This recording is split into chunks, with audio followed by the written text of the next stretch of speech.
Hello everyone, happy tracking channel sa inyo. And we're back. And dito tayo ngayon sa tipo pa rin dahil nga naghahanap tayo ng mga inline na wing van, no? Patuloy tayo hinanap natin yung mga request nyo. And for now, ayan, hindi inline yan guys, no. So nandito ako sa may pinakadulo ng yard nila or ng pwesto nila. Dito tayo mag-umpisa sa hulihan. Ayan, makikita nyo naman, no, dito sa side nito, dito yung mga conversion area ng body. Yan, mga ginagawa, mga job order. Ayan. Sir. Tapos, dito muna tayo mag-umpisa. Ayan. Ito nga, merong mga bumper light dito. Isa-isay natin. Actually guys, nasa dealer tayo ng Kansai. Yan. Para sa mga nakakaalam, sa mga hindi pa nakakaalam, yan. Nandito, isa din to siya sa, marami din siya mga inline dito. And, isa din siya sa mga nag-import ng mga, kagaya ng ganito. Pagdating new pace, yan. Pwede ko din pagdalhan dahil nga dito, kung quality lang naman hanap, may budget ang mga subscribers. Dito natin dinadala. Kagaya na to, 6WF1. Yan, pakita ko sa inyo guys, no, yung kalidad ng unit niya. Medyo madilim lang. Pero ayan, try natin guys. Wala yung ilaw ko. Ito yan guys. Ayan. Ayan yung mga condition ng mga chassis niya dito guys. Magaganda. Actually magaganda guys, sa totoo lang, no? Pero yun syempre, alam niyo naman guys, pag mga klase A. Ayan, no? Kita nyo. Ganyan yung mga chassis niya dito. So, ganyan yung aasahan nyo na chassis. Dahil ako, mas pinupush ko kasi guys yung, hindi ko naman literal talaga na, kung hindi ko naman pipilit kung i-budget nyo, ganito lang talaga. Pero mas talagang advocacy ko talaga guys, no, kasi para hindi na rin kayo nahihirapan pumili. Dahil dito kasi guys, mahirap din kasi makabili ng mga truck na yan, yung masisira, no?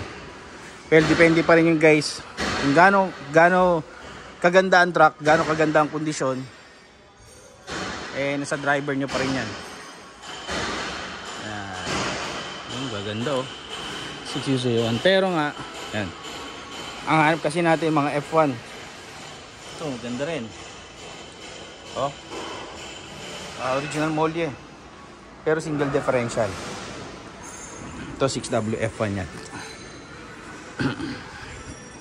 6WF1 na under painting.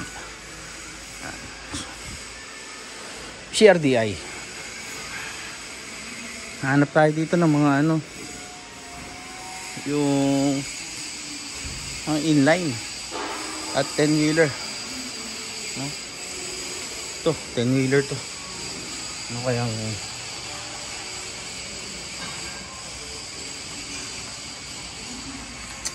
sinasama ko na kayo guys sa pag-ikot natin para mismong actual nyo na rin makita.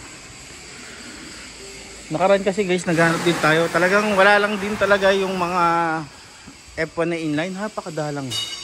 Kung hindi man napakadalang, napakamahal. Pumapalo na siya ng 2.1. Although, totoo naman kasi, yun naman talagang presyo ng mga inline. 1.9, 2.1, 1.9 kasi guys, kailangan tignan nyo ng mabuti. Sana kung muli pa gusto nyo. Ito. Ano ba ito? Hindi. Semi-inline. 6WA1. Yan. Ito 6WA1. Oh. Mga presyo niya pag 6WA1, 1.8, 1.7. Ito semi-new pace. Dito, under conversion pa rin. Mga unit. So, mag-iikot pa tayo. Ito, sisilipin natin ito mamaya, no? Naghanap sa atin ng ganyan. Ayun.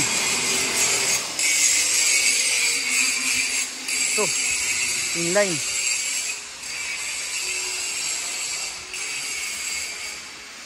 inline. Manual transmission na natin.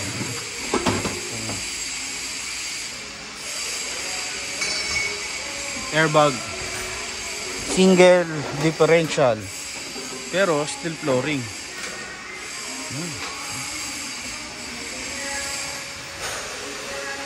So pa-convert na lang natin.